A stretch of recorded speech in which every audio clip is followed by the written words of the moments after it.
No, nothing is needed beyond noticing it, in the same way that you notice a sense perception and look on it, feel it. Otherwise, the fear becomes a reaction and you withdraw and run back into identification with thinking, the familiar place. It feels so familiar. So then the fear pushes you, when you touch the space consciousness, sometimes it happens that fear arises. And then you touch it again and you go, oh. And if you don't know that this is a very natural reaction, then the fear, you identify with the fear, you become the fearful entity that then withdraws again into the normal state of the. So to notice the fear is there brings about a freedom so that the fear is not totally possessing you. You're not totally identified with the movement of fear. You can see the fear in your energy field. And don't have to do anything. You allow that, and then you can look again at something when the same thing that brought the fear. There is a gentleness when you allow the fear. There's a gentleness around it. Because so you're using the other portal now with the fear, which is allowing it to be. Then the fear itself is turned into a portal. First it seems to prevent you from getting there. But if you then apply the portal of allowing it what is to be, it is, then the fear itself becomes a portal again. So first there was the portal of perception, clear perception, which brought about fear, or listening to the silence, which brought about fear. Then you notice the fear and allow it. The allowing is best expressed in the gesture that I would describe as this, where you hold it in a spaciousness, which is also, one could say, that gesture and that particular portal very much it's connected with the female principle of embracing. That's why you see sometimes with Mary statues, the arms like that. But that is the female principle. There's enormous power in that holding, embracing, receptivity, and there's a gentleness there. So when you allow something, including fear, there is that an inner holding it within this larger spaciousness. And it might even help for a little while to actually hold your arms like that, and then, because you can almost feel the space around it. And then whatever it is that you allow to be will turn into the portal. The worst things will turn into a portal. But the worse they get, the deeper the yes would have to be, and the deeper the allowing. And so see how everything that looks like an obstacle in your life, an obstacle to enlightenment, an obstacle to whatever, can easily be turned into an opening simply through non-resistance. And then every situation, even if it looks from a conventional mental viewpoint, even if it looks dreadful, very bad indeed, if you allow that which looks dreadful and very bad indeed, the strange thing is that every situation It's not just on the inner level that the shift happens, that the portal opens. The situation itself is turned from good to bad. It's the transmutation of good to bad. It's not, there's a famous story, unfortunately I don't remember the details of it, there are different versions, when a poor farmer, a horse comes to him, a wild horse, and all the people in the village come to him and say, "Aren't you lucky? You're so lucky that this horse, you have a horse now." And the farmer says, "Well, maybe so." And then the next day the horse, I think, leaves him again, and they all come, "Oh, you've lost the horse, you're so unlucky, first you had it." Just maybe. And then the horse comes back the next day with 5 other horses, and they come back and says, "Maybe." Then the farmer's son rides on the wild horse and then is thrown off and breaks his leg, and the villagers come and say, "Oh, poor man, you know he cannot help you with the harvest." And the farmer says, "Perhaps, maybe."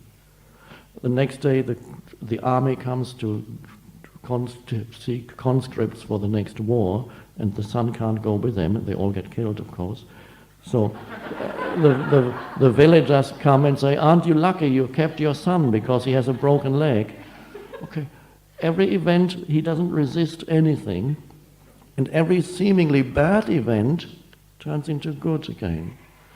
There are quite a few people in this room who have experienced bad events that they would never have chosen. If somebody said, "Do you want this to happen to you?" you would just say, "No." But it happened. And at some point, surrender happened. If not complete, substantial surrender happened. And then you see that which you never wanted was actually the best possible thing to happen for you. And it's a strange realization that whatever happens to you, when you align yourself with it, will turn out to be the best possible thing for you. The universe is not mad. Only you are mad. It's nothing personal.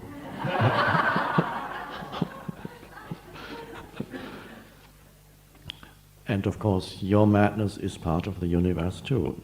It's a little game. So to see that whatever happens through the yes turns around. It's not only that you become free internally and a dimension opens up that is beyond the form that this moment takes. Even on the level of form, a shift happens and it turns around. And that's an amazing thing to realize. The similar story, which I have told a few times, the Zen master who was accused by a 17-year-old girl who was pregnant of being the father in a town in Japan. And the parents came to him and said, "She has just told us she's given birth to this baby, and she has just confessed to us that you are the father. When she came to see you 9 months ago, it happened. She had a session with you, and all over the town the gossip started, and they all said how dreadful he could have done such a thing. But when they came to him, the parents, and told him about it, all he said was, 'Is that so?' In Japanese. I don't know what the Japanese...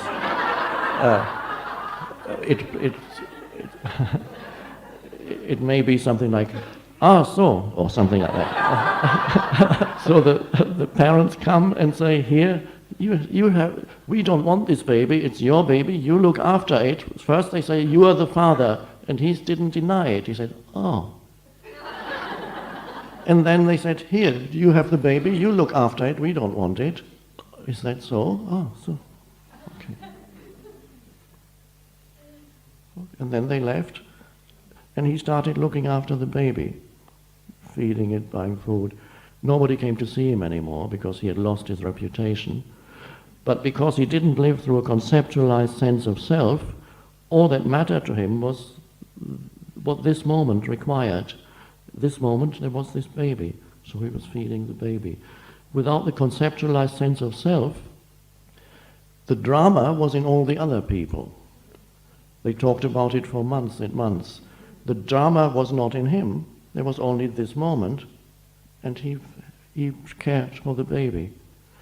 A year later, the girl confessed that the master wasn't the father, but the boy next door. So the parents came running to the Zen master and said, "She's just told us that you are not the father." And he said, "Ah, so."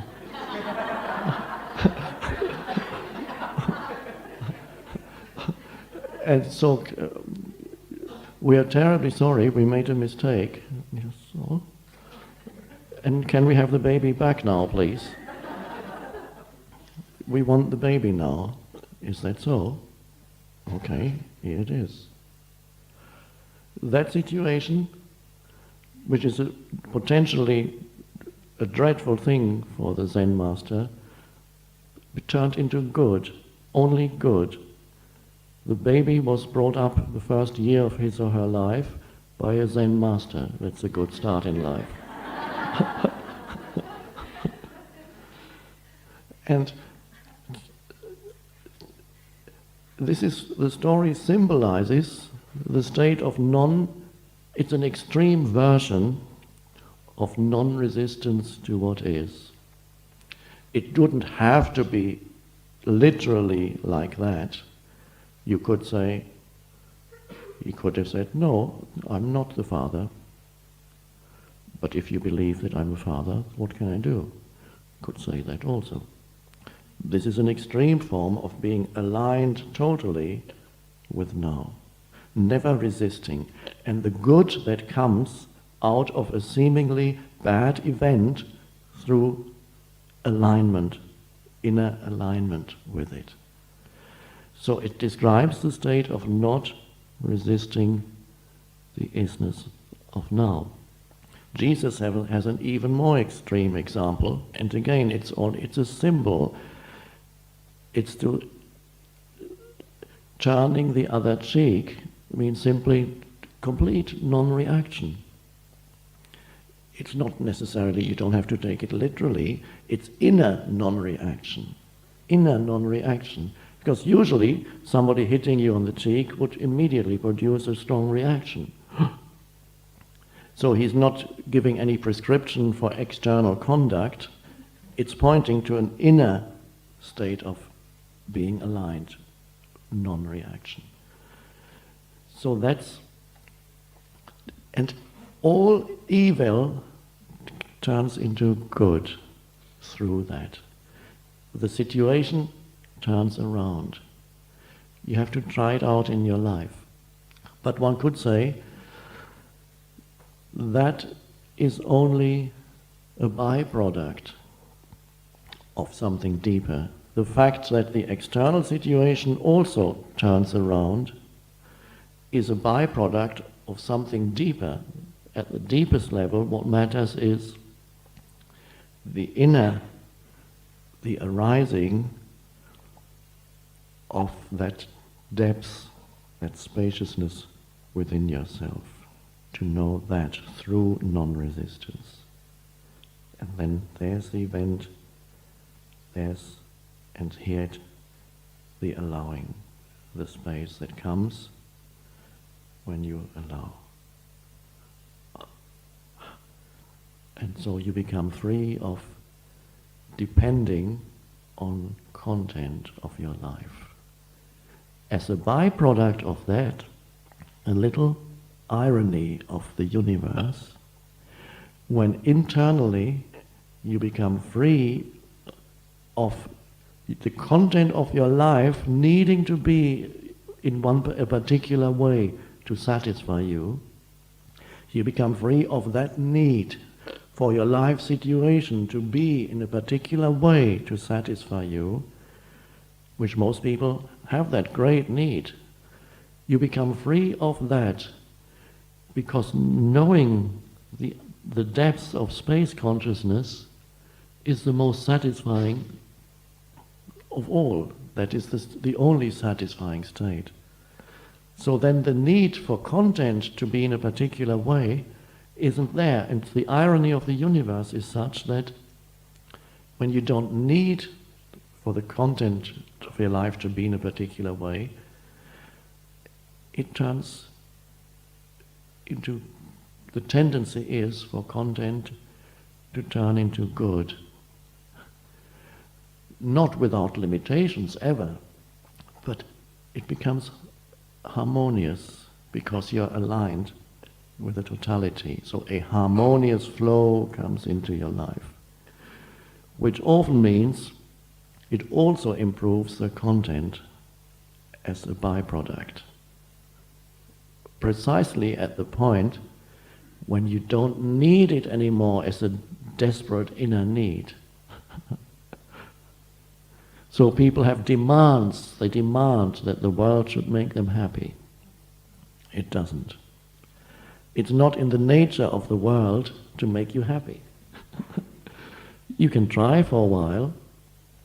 One could say the world is here to make you conscious, not to make you happy. And then when you're conscious, happiness is there, or something deeper than happiness is there, a joy that has a depth to it that is deeper than happiness.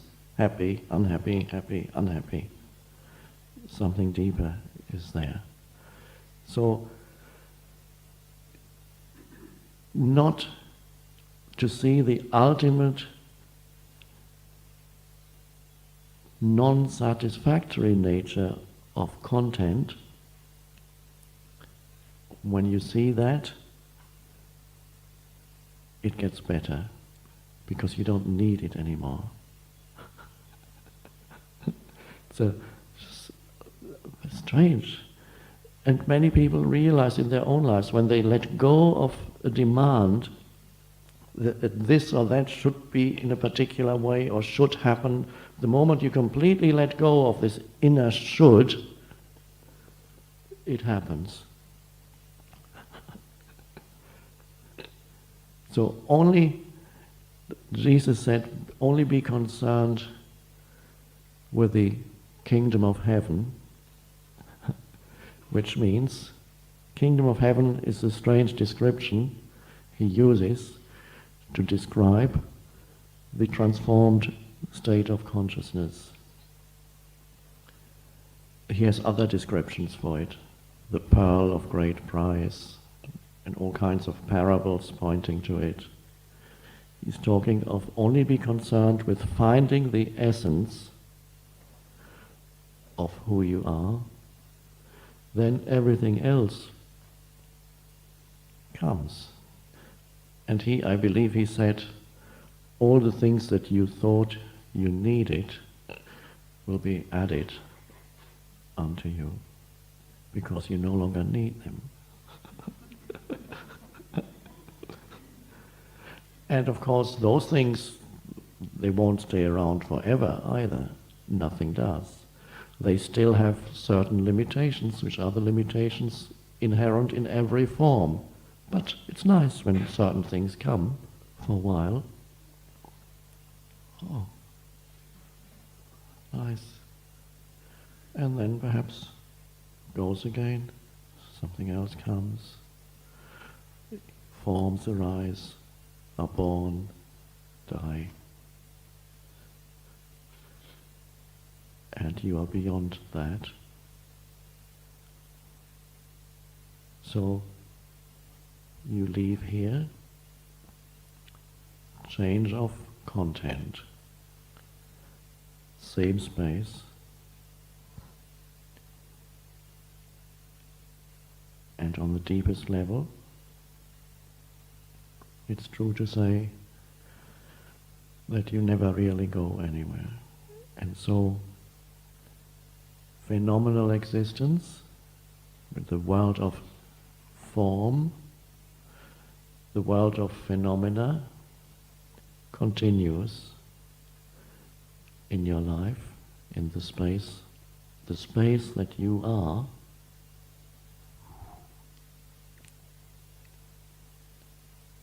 different configurations, forms, your life situation that make up your life situation.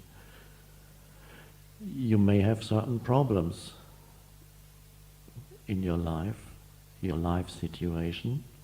The more you access the space of now, the more quickly problematic situations become resolved. Not by lying awake for hours on end and thinking about them. They don't become resolved. In fact, they don't become resolved through thought. Thought may be a final form that your realization takes of what the answer is, sometimes. But problems do not become resolved through thought. They were actually created by thought in the first place. So it's only by going beyond thought that the problem suddenly disappears. It may not even become resolved. It disappears from your field of vision. It may reveal itself to be only a mind form. People carry problems around, many people, that have no existence whatsoever except as a thought form. For example, fear of certain things that may happen to me. He may leave me, she may leave me. What if this could happen? And this can develop as if it were an actual situation. And then you look more deeply, you see, we pointed at this briefly already. When you look more deeply, you see that the entire existence of the level of human problems are only thought forms, not reality. Only a challenge can be there in the reality of now.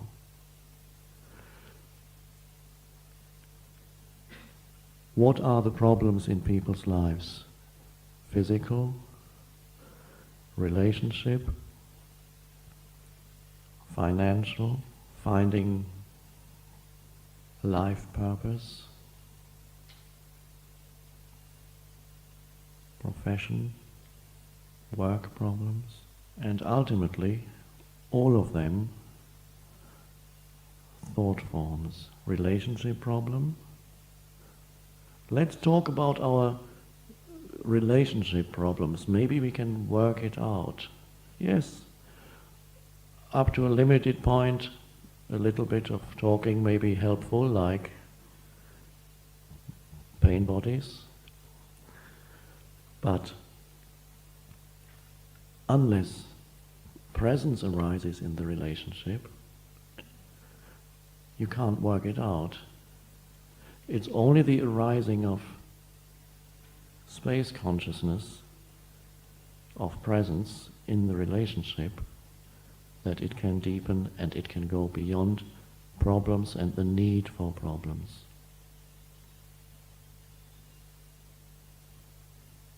And as you know, that begins with listening to your partner when he or she speaks.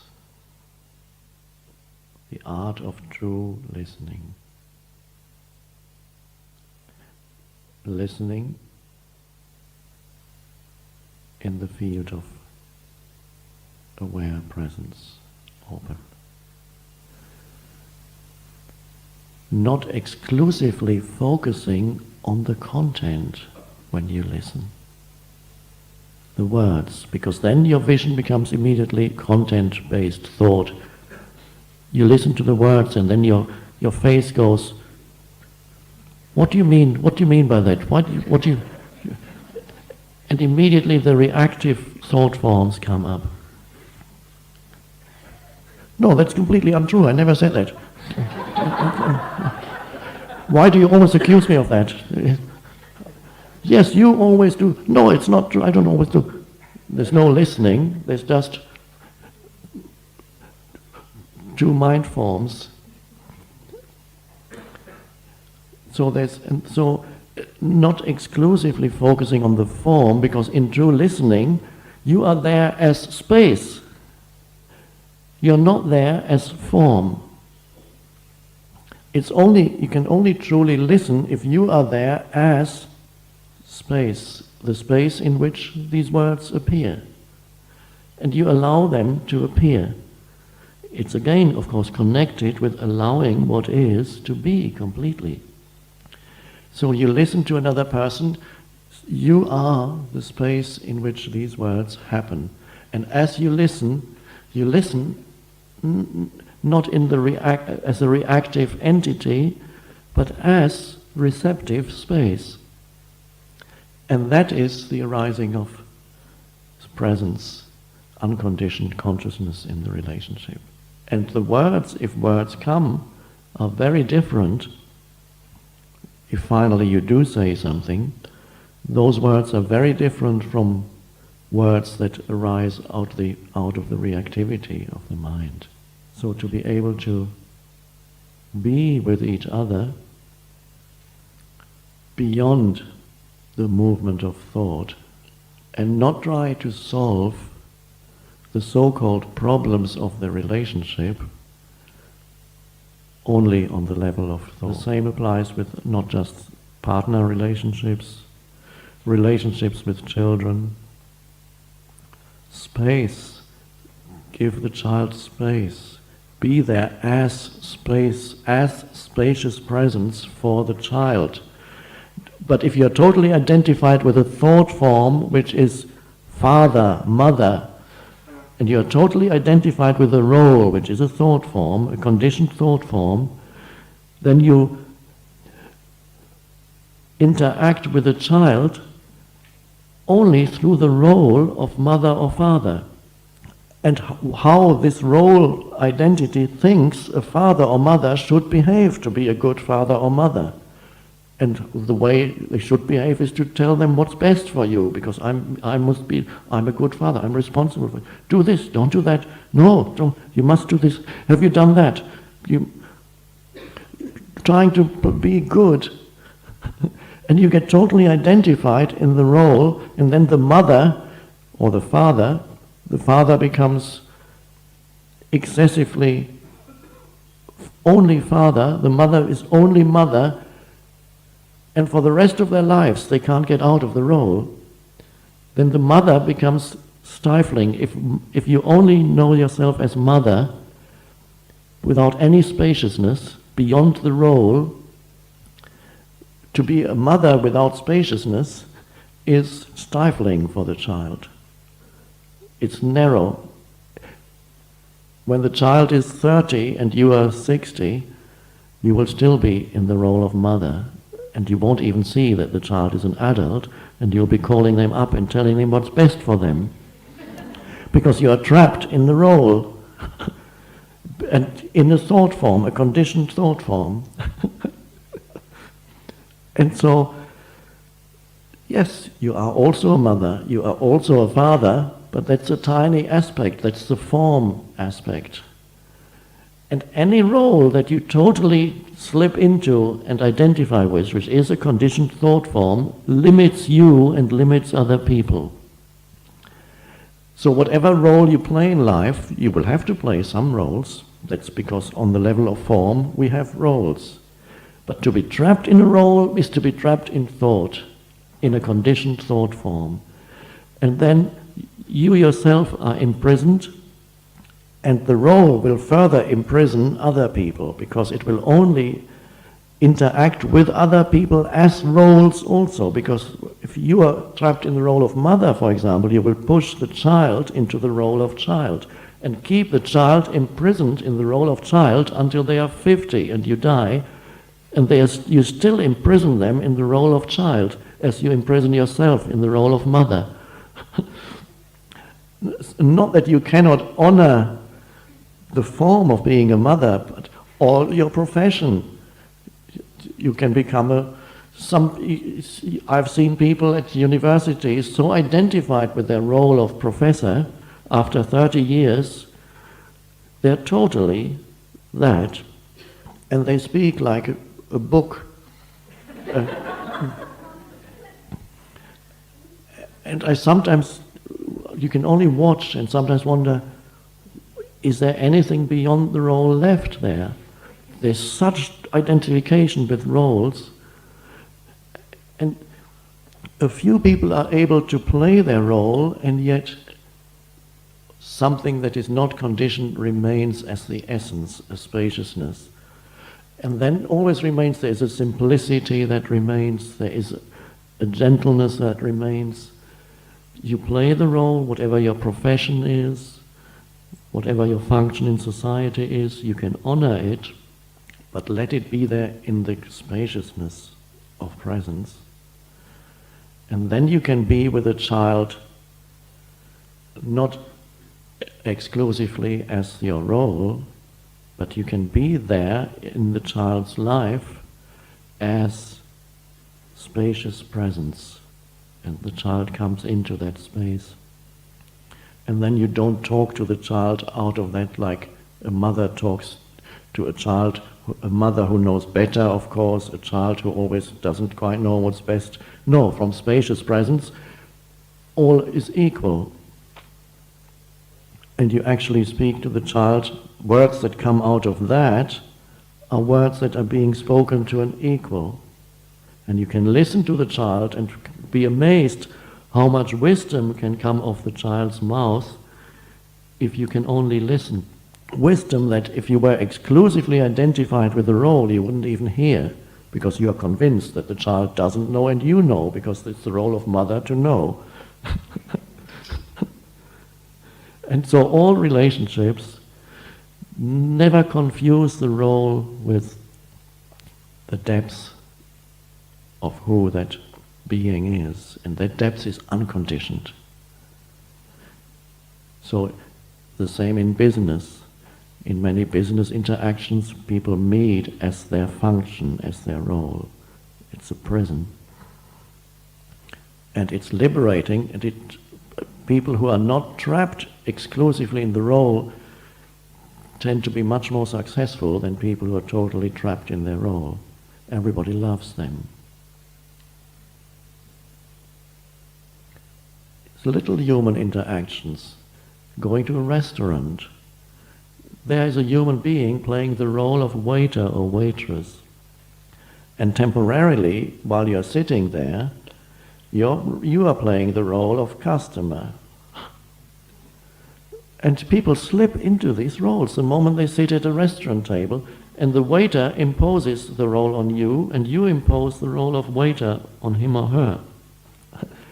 It's an absurd limitation of yourself and the other person. So can you be there when the waiter comes, or the waitress comes,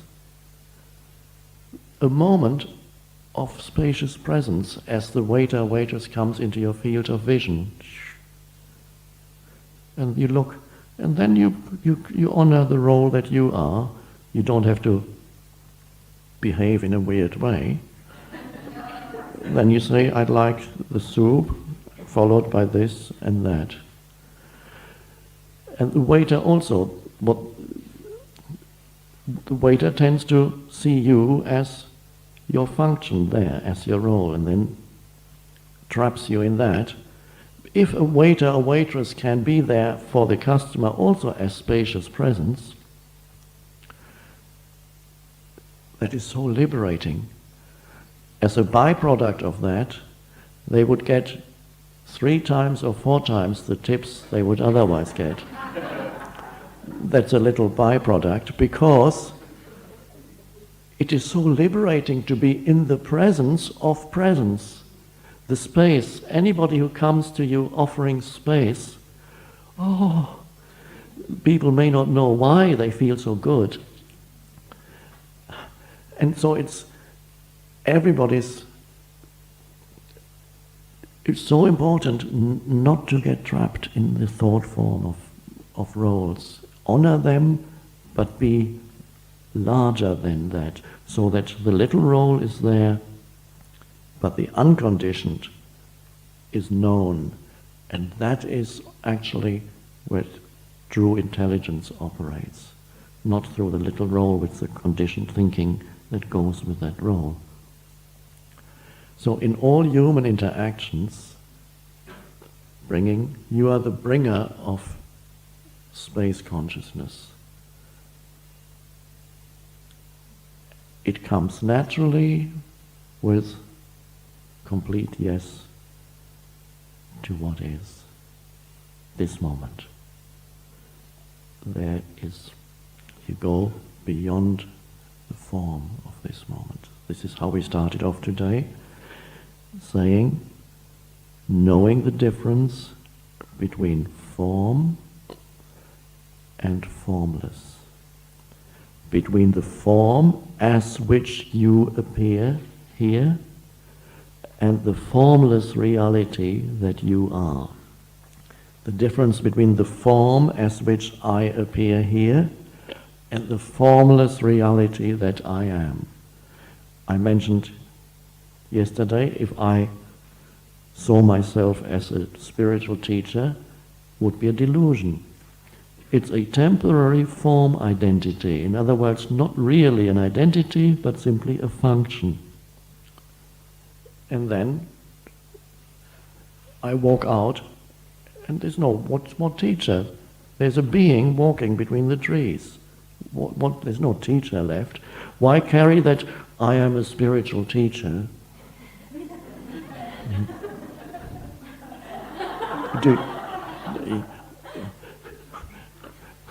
And then with that would come other illusions. There would come the illusion that people come from different parts of the world to see me.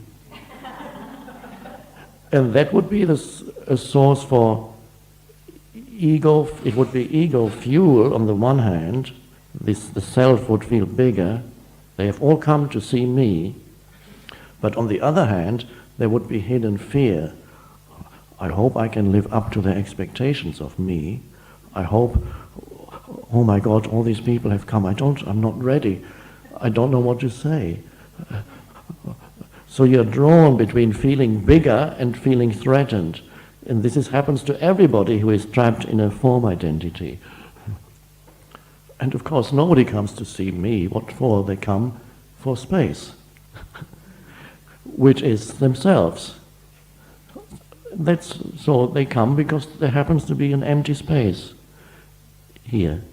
And then they recognize themselves in that. And so the empty space within them, the unconditioned consciousness, arises. That's why they come, not to see a person. So, knowing the difference between the form that arises in the now and the depths or the space of now. And in this life, there are the two dimensions. The dimensions of form, in which there seems to be time, and the dimension of the formless. And most humans are lost in form in this world. You don't need to learn more about form. The world is full of learning about form. Universities are full of form knowledge. But essence, the world is hungry to know that which is beyond form, because that's the liberation from being trapped in form. Physical forms, but more importantly, trapped in thought forms, conceptualized identities of me, which link into certain physical things, make thought forms out of them, and then you carry that role, that conceptualized identity around with you, and it's never at ease for long, always incomplete, uneasy, fearful, needing more. I need more followers. I want people to follow me. Just come and follow me. I need more. Enron Corporation, we need more capital, more money, more. In an absurd attempt of the ego to complete itself. So this is the madness of the level of form when you only know that.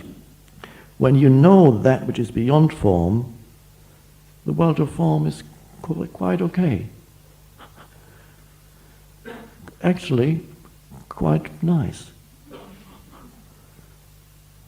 It's beautiful. There's a dance that goes on, the dance of form, of phenomenal, which you experience as you walk away from here. The space of now is filled with other forms, and the dance continues. So, the essence of our retreat is not something that is now going to recede into the past. The form of this retreat as an experience is about to move into past and become a thought form, as all forms do. Future, present, and it's gone. The essence doesn't move. This gathering was not about experiencing certain interesting events on the level of form, even though one or two of you may have done that. The essence of this is to see that which is deeper than content. Sense perception and thought and emotion. Spaciousness. Stillness. Aware presence. Thank you for making this retreat possible. There would be no teaching without you. The ancient saying says, the teacher and the taught together produce the teaching. It's a single process. Ultimately, it comes out of you. Ultimately, you just recognized what you already knew, of course. The teaching comes out of you. Thank you to Marina for organizing this, and Christina and Kim and the helpers. Many people have helped to make this happen. Enjoy what comes into the field of now, and you are not what happens. You are the space in which it happens.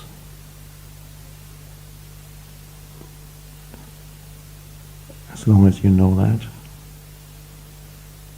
there's no problem. There can't be.